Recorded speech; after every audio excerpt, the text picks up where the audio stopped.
I never thought my world would shatter during a beginner's ballet class. But that's exactly what happened on a Tuesday afternoon in March, while I was teaching 6-year-olds how to fly.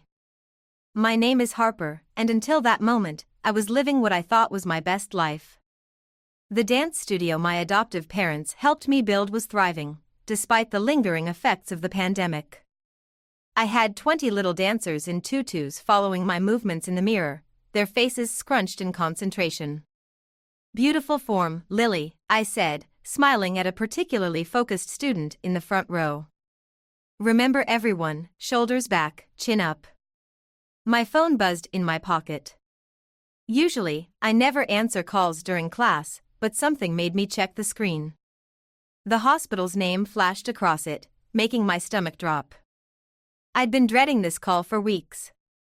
"Miss Chen," I called to my assistant. "Could you take over for a moment?" My hands were shaking as I stepped into the hallway. The doctor's voice was gentle but clinical. "Mrs. Caldwell, I'm sorry to inform you." The rest of his words blurred together. "Both my parents. Gone within hours of each other. COVID. Complications. Arrangements needed to be made." I pressed my back against the cool wall, sliding down until I hit the floor. Through the studio's open door, I could hear Miss Chen leading the class through their routine. The same routine I'd been teaching for years, the one my mom used to watch from that worn chair in the corner, beaming with pride. "Harper? Are you okay?" I looked up to see Mr. Jameson, the retired dancer who owned the building. He must have seen me from his apartment next door. The concern in his eyes broke something inside me. "They're gone," I whispered. "Both of them." He didn't say anything, just sat down beside me on the floor, his joints creaking in protest. We sat there in silence while tiny feet thumped against the hardwood floor behind us, and somewhere in the distance, a siren wailed. My phone buzzed again. "Ethan, my husband of 8 months. Babe? You're not going to believe this. I just got that promotion." I opened my mouth to tell him about my parents, but he kept talking. "We should celebrate. Mom's coming over for dinner." I told her the good news, and she insisted on cooking for us. "You'll be home by 6, right?" "Ethan, my voice cracked. My parents just died." The silence on the other end stretched for what felt like forever. Finally, he said, "Oh. Well, maybe we should cancel dinner then." Something cold settled in my chest. "Yeah, maybe we should. I'll tell Mom. She'll understand." He paused. "Do you need anything?" I needed him to come get me. To hold me while I fell apart. To tell me everything would somehow be okay. Instead, I said, "No, I'm fine. I should finish up here." After we hung up, Mr. Jameson patted my shoulder. Sometimes the people we expect to catch us are the ones who let us fall. I wanted to ask him what he meant, but Miss Chen poked her head out. "Harper? Lily's mom is here early, and she's asking about the upcoming recital." Taking a deep breath, I stood up and straightened my leotard. The world was still spinning, even if mine had stopped. There were classes to teach, students to nurture, and a legacy to uphold. "Coming," I said, wiping my eyes. As I turned to thank Mr. Jameson, he was already shuffling back to his apartment, leaving me with an odd feeling that his words held more weight than I realized. Little did I know then that my parents' death would set off a chain of events that would force me to choose between the life I thought I wanted and the one I was meant to live. The inheritance check sat on my kitchen counter for 3 days before I could bring myself to look at it. My parents had always been careful with money, but I never expected them to leave me enough to potentially transform the studio. All I had to do was sign it. "I don't understand why you're rushing into this," Ethan said, leaning against the counter one morning. "The studio's doing fine as it is." I picked up the check, running my finger along the edge. "It's not about doing fine. It's about growing, expanding. We could offer scholarships, maybe even." Scholarships? Lorraine's voice made me jump. I hadn't heard her come in. She did that a lot lately, using the spare key Ethan had given her without telling me. Darling, you're so young to be taking on such responsibility. Wouldn't it be wiser to save that money for other things? The way she glanced at my stomach made her meaning clear. I gripped the check tighter. Mom's right, Ethan said, accepting the coffee she handed him. We've talked about starting a family. No, you've talked about it, I muttered, but neither of them seemed to hear me. My phone buzzed with a text from Chloe, studio emergency. Pipe burst in the bathroom. Get here ASAP. I have to go, I said, grabbing my keys. Water issue at the studio. Lorraine clicked her tongue. Another problem with that old building? Perhaps this is a sign, dear. Sometimes we need to let go of childhood dreams to embrace adult responsibilities. I was halfway out the door when Ethan called after me. Don't forget dinner tonight. Mom's making her special pot roast. The studio was chaos when I arrived. Water pooled beneath the bathroom door, and Mr. Jameson was already there with a wrench, directing a plumber he'd called. Your friend Chloe's handling the morning classes, he said, nodding toward the main room where I could hear music playing. Quite a coincidence, this pipe bursting right after you mentioned expanding. What do you mean? He shrugged. Buildings have a way of testing us when we're on the verge of something big. Like they want to make sure we're committed. The plumber emerged, wiping his hands. Simple fix, but there's more damage than there should be. Looks like someone loosened the connection deliberately. My blood ran cold. That's impossible. Who would? Harper. Lorraine appeared in the doorway, perfectly coiffed despite the early hour. I thought you might need help, so I brought some cleaning supplies. She held up a bag from the hardware store, smiling that smile that never quite reached her eyes. How thoughtful, Mr. Jameson said, watching her carefully.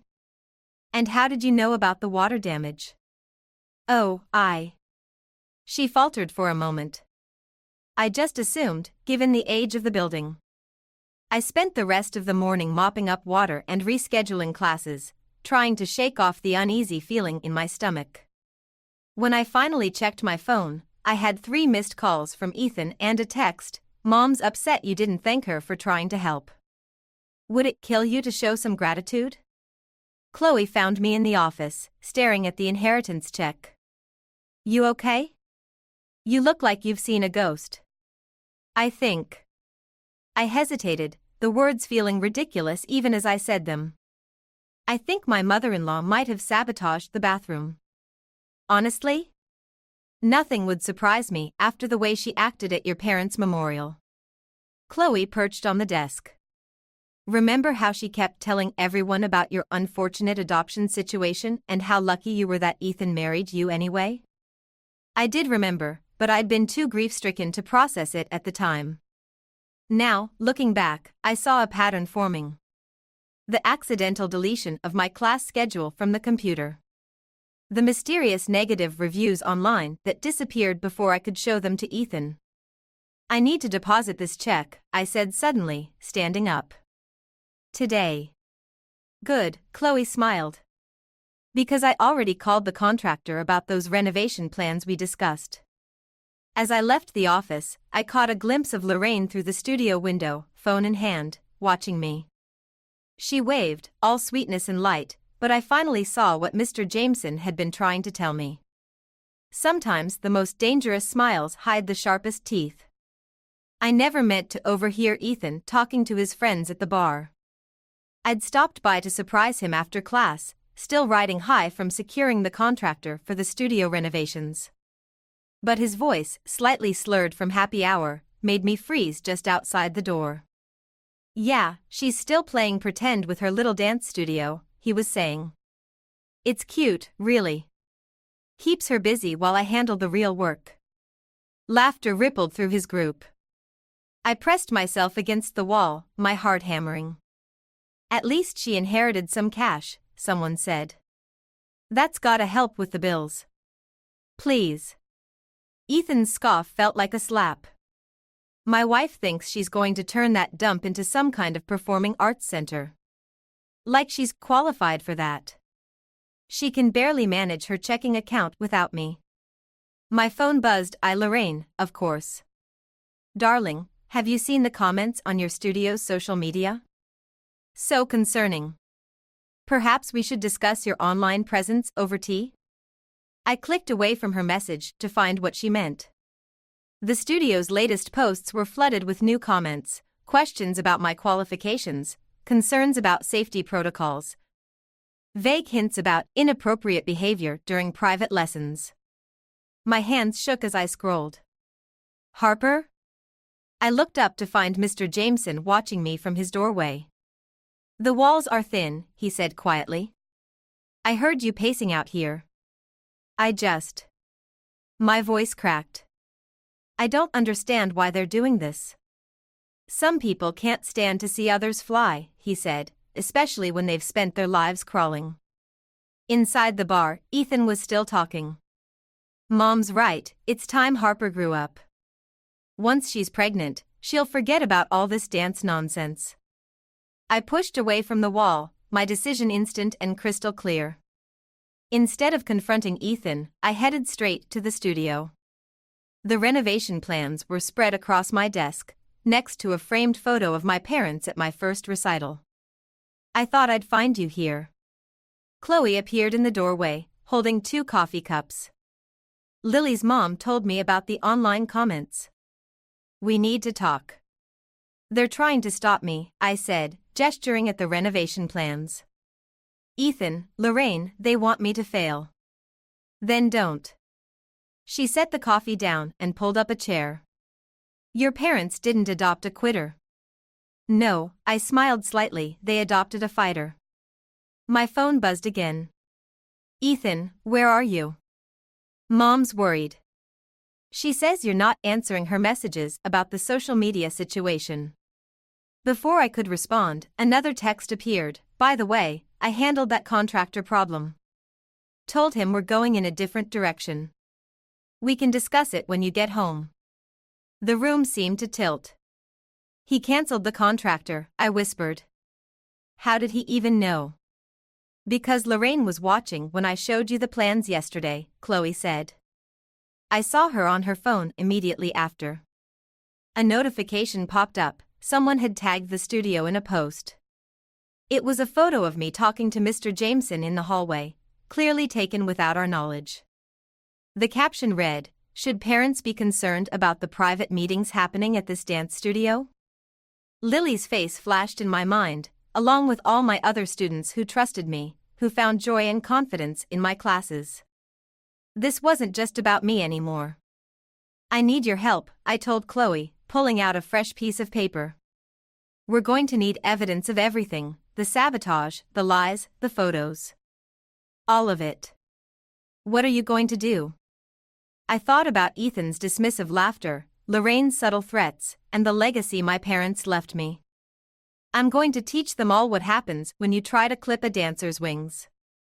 Mr. Jameson appeared in the doorway, holding a small security camera. I installed this after the pipe incident, he said. Thought you might need it someday. As I took the camera, his earlier words echoed in my mind, some people can't stand to see others fly. Well, they were about to learn that I wasn't just flying, I was soaring, and their attempts to bring me down would only push me higher. The security footage revealed more than I bargained for. I watched the screen in Mr. Jameson's apartment, my hands gripping the armrests as Lorraine appeared in frame after frame, tampering with the studio's mail. Photographing private student information, even attempting to access the computer when she thought no one was around. There's your proof, Mr. Jameson said quietly. Question is, what are you going to do with it? Before I could answer, the room started spinning. The lack of sleep, constant stress, and skipped meals suddenly caught up with me. I tried to stand, but my legs wouldn't cooperate. Harper. Everything went black. I came to on a hospital bed, the fluorescent lights harsh against my eyes. Chloe sat beside me, her expression worried. You fainted during intermediate class, she said. The doctor says it's exhaustion and dehydration. The students are fine. Mr. Jameson is handling everything. She hesitated. But Ethan? What about Ethan? He's in the waiting room with Lorraine. They're talking about using this as proof you're not fit to run the studio. My heart monitor beeped faster. They can't do that. They're saying it's for your own good. Chloe leaned closer. Harper, I found something while covering your advanced class today. One of the parents mentioned Lorraine approached them about buying the studio building. Apparently, she's been telling people you're planning to close down. The pieces clicked into place, the sabotage, the rumors, the constant undermining. They weren't just trying to discourage me, they were trying to force me out completely. A nurse appeared with discharge papers. Your husband's asking to see you, she said. Should I send him in? I caught Chloe's eye. No, I said. I need a minute.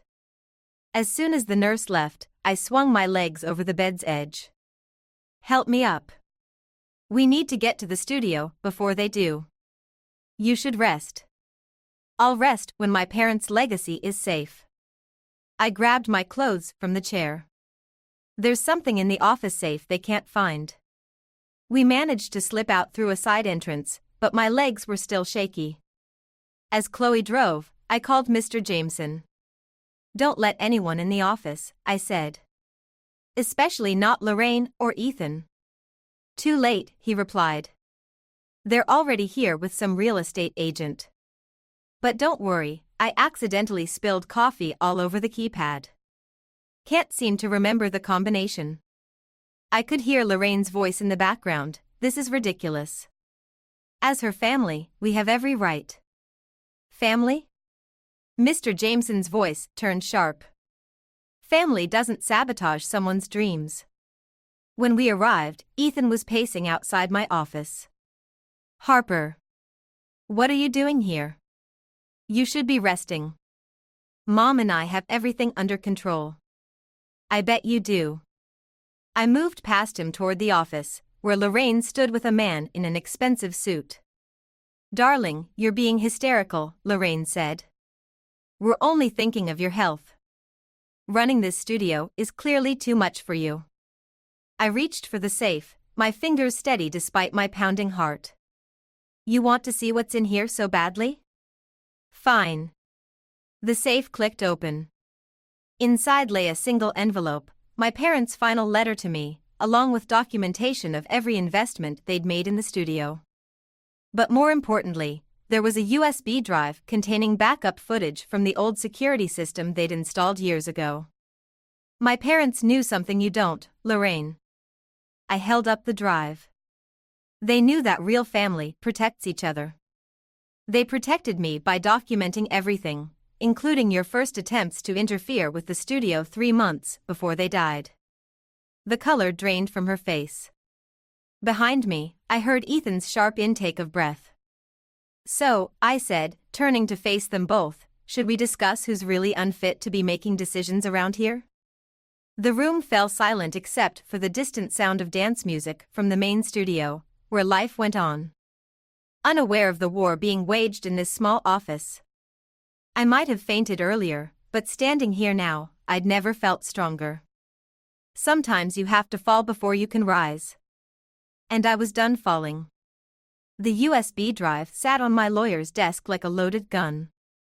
After reviewing the footage, she'd gone quiet, shuffling through papers while I waited. This is compelling evidence of harassment and attempted fraud, she finally said. But filing charges would mean going public, I finished. I know. My phone buzzed. Ethan, again, come home. We can work this out. Mom's sorry about everything.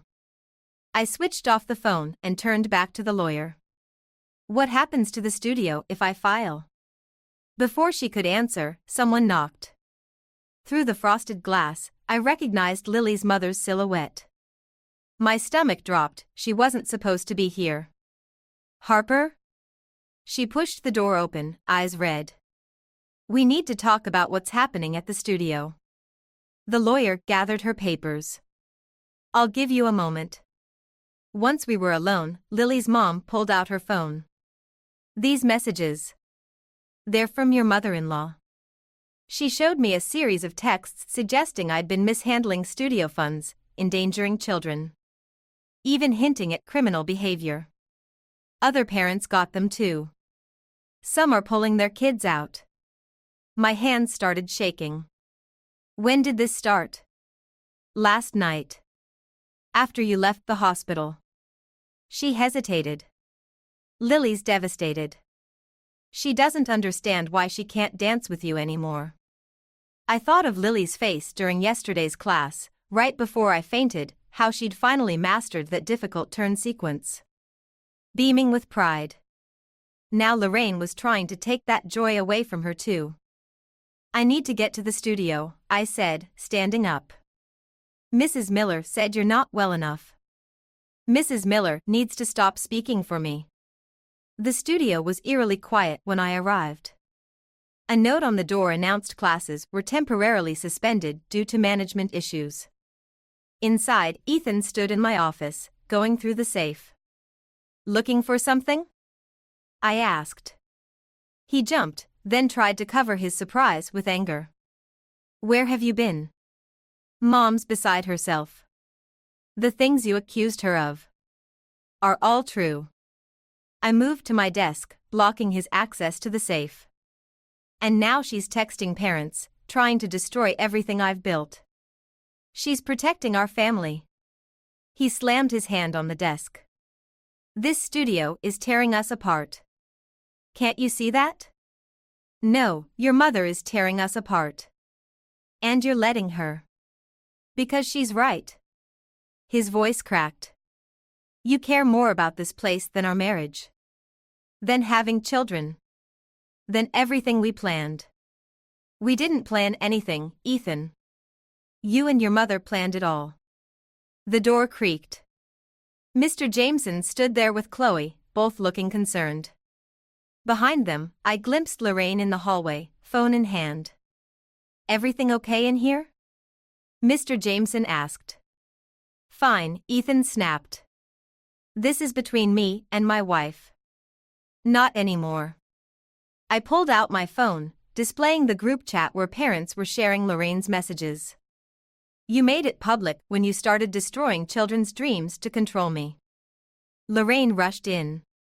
I was protecting those children. From you. An unstable woman playing at being a teacher? I have video of you tampering with the studio, I cut in. Of you stealing information. Planning sabotage. My lawyer has copies. The color drained from her face. Ethan stepped between us. You're bluffing. Try me. I turned to Chloe. Show them. She projected the security footage onto the mirror-lined wall.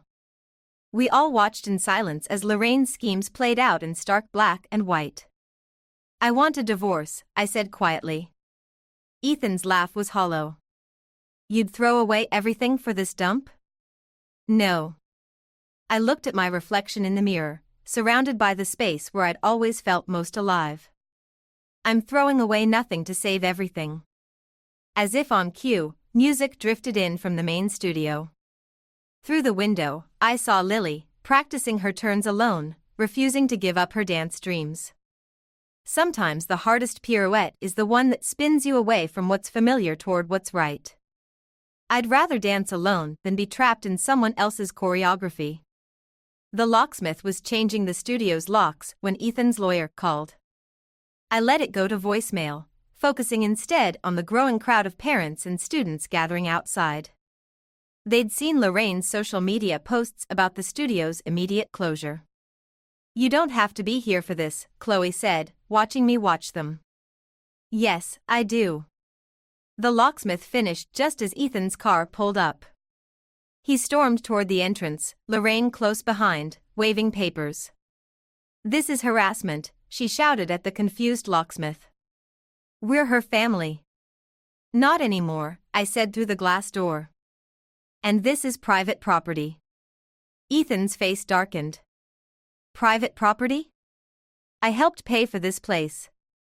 Actually, Mr. Jameson appeared beside me, you didn't. I've got copies of every financial transaction since this studio opened. Would you like to see them? Lorraine pulled out her phone. Fine. We'll do this the hard way. She started typing furiously. Within minutes, my phone exploded with notifications. She'd posted photos of me leaving my lawyer's office, twisted to suggest I was embezzling studio funds. Another post hinted at inappropriate relationships with students' parents. Harper? Lily's small voice made me turn. She stood in the studio hallway, clutching her dance bag. Mom says we have to leave. Lily, wait, but her mother was already hurrying her toward the exit, avoiding my eyes. One by one, parents collected their children. Some looked apologetic, others angry or confused. Years of trust, evaporating in minutes. You're ruining lives, Ethan said through the door. Just sign the studio over to Mom. We can still fix our marriage. Fix what? I pressed my hand against the glass. The parts where you let her destroy everything I love? Or the parts where you helped? I tried to protect you from yourself. His fist hit the door, making me jump. You're throwing away everything for nothing. No, I whispered, but my voice shook. I'm saving myself. He laughed coldly. Saving yourself? Look around, Harper. You've got no family, no students, no future here. What exactly are you saving? The crowd had grown, phones recording everything. Tomorrow, there would be more posts, more rumors, more damage. I felt the familiar dizziness returning. Harper. Mr. Jameson touched my arm. Your parents left you a letter. The one in the safe. Maybe it's time to read it. My hands trembled as I opened the envelope, unfolding the paper inside. My mother's handwriting blurred through my tears. Dearest Harper. We knew this day might come, when someone would try to clip your wings. Remember what we taught you, a dancer doesn't just perform steps, she tells a story. Make sure yours is true to who you are, not who others want you to be. Love, Mom and Dad. Outside, Lorraine was still recording, narrating for her followers. See how she hides behind locked doors? What kind of teacher abandons her students? The kind who's about to stop dancing to someone else's tune. I grabbed my phone and started my own live stream. To all my students and their families, you deserve the truth. I held up the security footage playing on the wall, Lorraine tampering with equipment, staging photos, creating false evidence. This studio isn't closing, I continued. But it is changing. Starting today, we're offering full scholarships to any student affected by recent events. Because dance isn't about control or manipulation. It's about freedom. Ethan's face contorted. You can't afford that. Watch me. The first parent to step away from Lorraine's group was Lily's mom. She looked at her phone, then at me, then at her daughter's hopeful face. Finally, she nodded. Others followed, forming a line at the door. Not everyone, some damage couldn't be undone. But enough to matter. Enough to fight for. This isn't over, Lorraine hissed as security finally arrived to clear the scene. You're right, I said, watching Lily demonstrate her turn sequence to another student through the window. It's just beginning. Sometimes hitting bottom shows you exactly how high you can rise. And I was done letting anyone else choreograph my ascent. The email arrived at midnight. A single line from Ethan, Mom's calling a press conference tomorrow about the studio's financial irregularities. I forwarded it to my lawyer and opened the safe one last time. Behind my parents' letter lay another envelope, one I'd hoped never to use. Are you sure about this? Chloe asked when I called. Once you do this. They're not giving me a choice. I looked at the security camera feed showing Lorraine already setting up outside the studio. Local news vans arriving. Get everyone here. It's time. By morning, a crowd had gathered. Lorraine stood at a makeshift podium, Ethan beside her, both dressed like they were attending a victory party. As a concerned citizen, Lorraine began, I can no longer stay silent about the disturbing activities at this dance studio. I pushed through the crowd, Mr. Jameson and Chloe flanking me. Lily's mom was there too, phone recording everything. Harper, Ethan hissed, grabbing my arm. Don't do anything stupid. I pulled away. Too late. I learned from the best. Lorraine's voice rose. I have evidence of misappropriated funds, endangerment of minors. Actually, I cut in, loud enough to make the reporters turn, I have something better.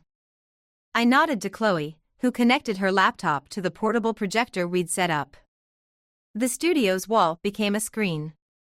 3 years ago, I said, my parents installed cameras everywhere, including in their home office, where they met with potential investors. Lorraine's face went white as the video began playing. There she was, in my parents' office, rifling through their files after hours. Another clip showed her threatening a building inspector, then doctoring permit documents. Turn that off. Ethan lunged for the projector, but Mr. Jameson blocked him. There's more, I continued. Every conversation where you planned to force them out. Every bribe. Every threat. They documented everything. You're lying, Lorraine sputtered. This is obviously fake. The timestamps and metadata are verified, my lawyer called from the crowd. As are the banking records showing Mrs. Miller's attempts to fraudulently acquire this property. Reporters' cameras swiveled from me to Lorraine. She grabbed her phone, presumably to delete evidence, but froze when she saw her screen. Looking for your social media accounts? I asked. They've been suspended. Turns out platforms take evidence of coordinated harassment pretty seriously. You vindictive little, she stepped toward me, mask finally slipping. You think you've won? I'll destroy you. You'll what? I held up my phone, recording. Keep threatening me on camera? Ethan moved between us. Harper, please. We can work this out privately. As a family. Family? I laughed, the sound sharp enough to make him flinch. Was it family when you helped her hack my accounts? When you told the bank I was mentally unfit to manage my inheritance? His eyes widened. How did you? Your mother's not the only one who knows how to gather evidence. I turned to the cameras. I'm not pressing charges. I don't want revenge. I just want the truth known. The truth? Lorraine scoffed. The truth is you're nothing without us. Just an orphan playing pretend? Mom, stop. Ethan's voice cracked. He was staring at the wall, where the video now showed him and his mother planning their takeover of the studio. Laughing about how easy it would be to break me. Reporters shouted questions. Phones flashed. But I watched Lily, standing with her mother at the edge of the crowd. Performing a perfect pirouette, the one she'd mastered the day everything fell apart. The studio reopens tomorrow, I announced. With new scholarship programs for students affected by recent events. Because sometimes the best revenge isn't destroying what others love, it's creating something they can't touch. As security escorted Lorraine and Ethan away, Mr. Jameson touched my shoulder. Your parents would be proud. I know. I watched Lily teaching another student her pirouette, their reflections strong and clear in the studio windows. They taught me the most important step in any dance, knowing when to break free from a partner who's trying to make you fall. The truth, like the perfect turn, isn't about force. It's about finding your center and holding it, no matter who tries to throw you off balance. 6 months after the press conference, I found myself sorting through the last box of my belongings from Ethan's house. Most of it was dance memorabilia, old programs, photos, costume sketches. At the bottom lay a crumpled newspaper article about Lorraine's arrest for financial fraud. She'd tried to pull the same scheme with another business, but this time without her son to protect her. The studio door chimed. "Miss Harper." Lily burst in, clutching an envelope. I got in. The summer intensive. I hugged her, remembering my own acceptance letter all those years ago. "First scholarship student to make it," I said. "Your mom must be proud." "She is." Lily's mom appeared in the doorway. "Though not as proud as your parents would be of you." The renovated studio hummed with activity around us. Through the new floor-to-ceiling windows, I could see Chloe teaching in the expanded practice room. Mr. Jameson sat in his usual spot, offering gentle corrections to passing students. My phone buzzed, Ethan's number. I'd been expecting this call since the divorce was finalized last week. For a moment, I considered letting it go to voicemail, but something made me answer. "I'm selling Mom's house," he said without preamble. "The court fees took everything else." "I'm sorry," I said, and meant it. "Are you?" His laugh was hollow. "We could have had everything." "No, we couldn't. We never wanted the same everything." After he hung up, I watched my advanced class warming up. Among them was a teenage girl who'd transferred from across town, daughter of the business owner Lorraine had tried to defraud. Sometimes karma dances in perfect time. "Mail came," Chloe announced, dropping a thick envelope on my desk. "From that performing arts foundation you applied to." My hands shook as I opened it. The studio had been thriving since reopening, but this grant could fund scholarships for years to come. "Well?" Mr. Jameson appeared, leaning on his cane. "We got it." My voice cracked. "Full funding for the outreach program." "Of course you did." He smiled. "You know what your mother told me once? She said you were born dancing to your own rhythm.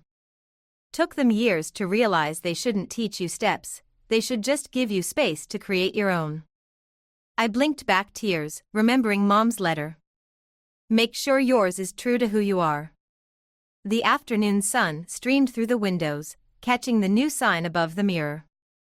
Caldwell Dance Academy, where every story finds its movement. Below it, students of all ages moved in sync, their reflections creating patterns of light and shadow. "Miss Harper?" Lily tugged my sleeve. "Can you help me with something?" She led me to the practice room and took position. "I've been working on a new combination. It's about when bad things happen but you get stronger." As she began to dance, I recognized pieces of my own story in her movements, the struggle, the fall, the rise. She'd been watching, learning, transforming pain into art just as I had. "Beautiful," I said when she finished. "But try this."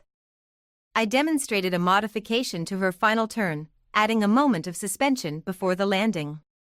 Sometimes the pause is as important as the movement. Later, locking up for the night, I found one last item in the box from Ethan's, a photo of us on our wedding day.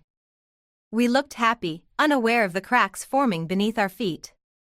I pinned it to the office bulletin board alongside newspaper clippings about the studio's revival and photos of smiling students. Some might call it dwelling on the past, but dancers know better. Every step, even the missteps, becomes part of the choreography that leads us home. Mr. Jameson's words from that first terrible day echoed in my mind. Sometimes the people we expect to catch us are the ones who let us fall. What he hadn't said was the rest. Sometimes falling teaches us we had wings all along. I turned off the lights, letting the moonlight paint shadows across the dance floor. Tomorrow would bring new students, new challenges, new chances to rise. But tonight, in the quiet, I simply stood in my truth and let it dance through me.